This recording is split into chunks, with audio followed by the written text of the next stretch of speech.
reputasi, ini yang digunakan Pak. Karena itu Pak Ramses Almarhum selalu mengatakan regulator bukan di tangan Pertamina, tetapi di tangan migas. Jadi ini mohon di BP, maksudnya BP. migas Pak. Jadi mohon statement saya sampaikan dari bahwa Pertamina sebagai regulator mungkin dikoreksi untuk Pertamina sebagai pelaksana. Baik, saya kira mungkin kita ada waktu cukup banyak, namun demikian mumpung Profesor Edi masih di sini, kami buka kesempatan untuk tanya jawab. Kami persilakan. Ya, Prof. Jadi kalau Langsung aja. langsung saja Prof ya. Ya, oke. Jadi kalau untuk migas itu saya pikir kan memang sudah 1585 itu sudah berlaku lah. Ya. Nah ini yang jadi masalah kalau menurut saya, ini perusahaan nasional itu selalu dihambat kalau ingin menjadi mayoritas.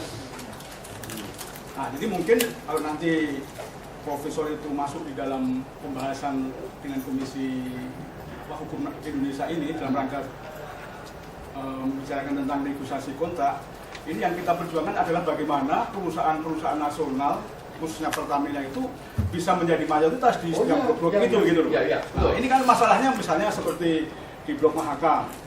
Ini aja kan bagaimana hambatan-hambatan Pertamina untuk mayoritas itu kan besar sekali. Termasuk BMO pun kemarin bagaimana diupayakan sedemikian rupa supaya Pertamina ini maunya 100% tetap digagalkan kan itu. Tapi alhamdulillah bisa dapat 80. Ini mungkin berkat dari perjuangan Pak Marwan dan teman-teman yang selalu intensif untuk perjuangan ini. Nah, mungkin ini poinnya bagaimana perusahaan nasional ini bisa Saya termasuk di dalam rekaman saya yang harus disampaikan kepada Komisi Hukum itu juga nyebut bahwa kita tidak boleh minoritas. Nah, justru itu yang dikatakan ketinggalan zaman. Ya, oleh mereka. Maka saya menjawab balik, ya bagaimana, buat apa ada Komisi Hukum Indonesia tidak mewakili kepentingan Indonesia? Ya, bagaimana, apa gunanya dia?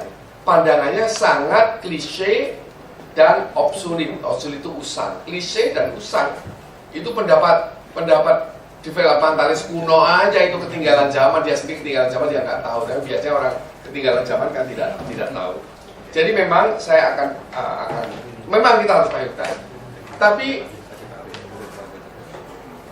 saya ingin ini yang penting tadi. Tadi mana Pak Afrika yang kena, negara Afrika yang kena embargo itu? Sudah. Itu juga pernah kita pikirkan.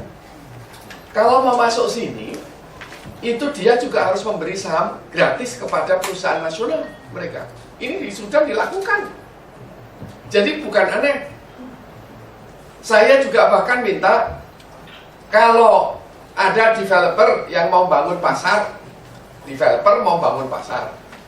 terus orang-orang di pasar suruh minggir dulu.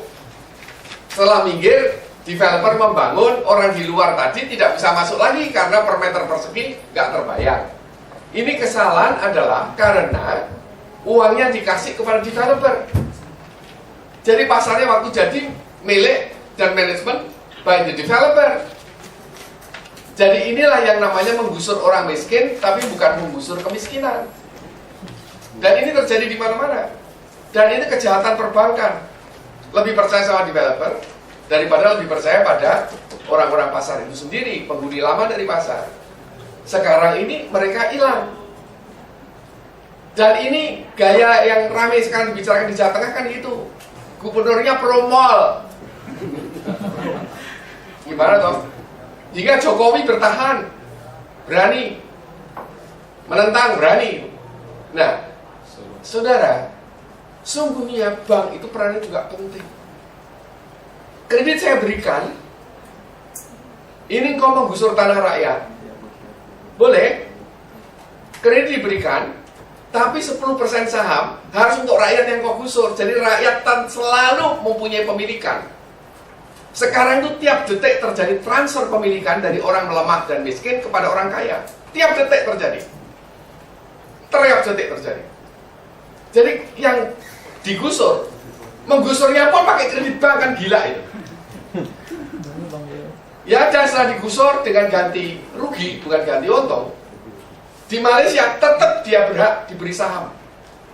Jadi digusur menjadi hotel Regent yang di Malaysia itu. Orang yang pernah bekas digusur tanahnya itu mempunyai saham. Dia bisa bilang, ini hotel milikku juga.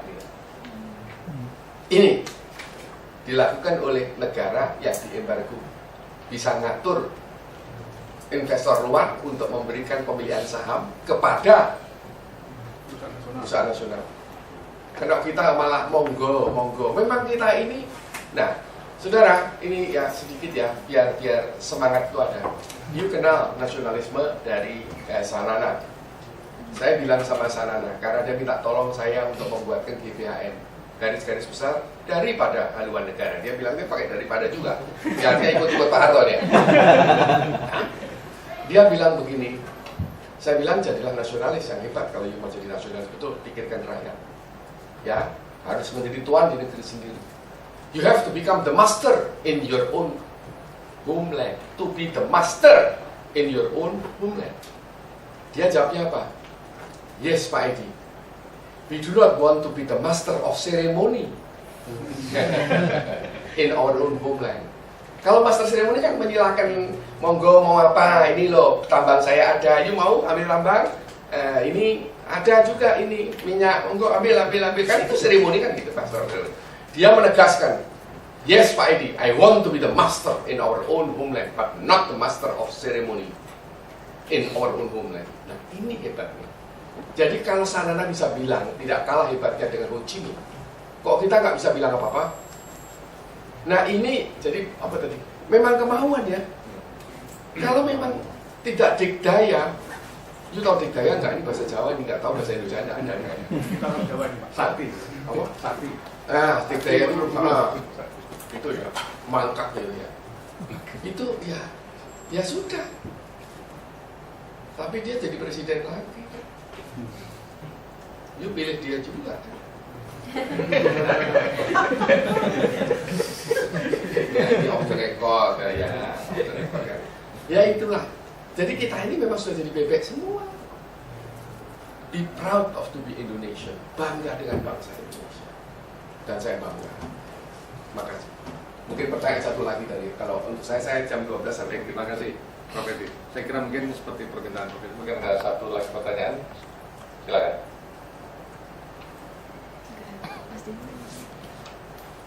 Oke, kalau nggak ada, Jika tidak ada, mari kita close untuk Profesor Edi dan pembicara. good luck to you ya, good luck ya.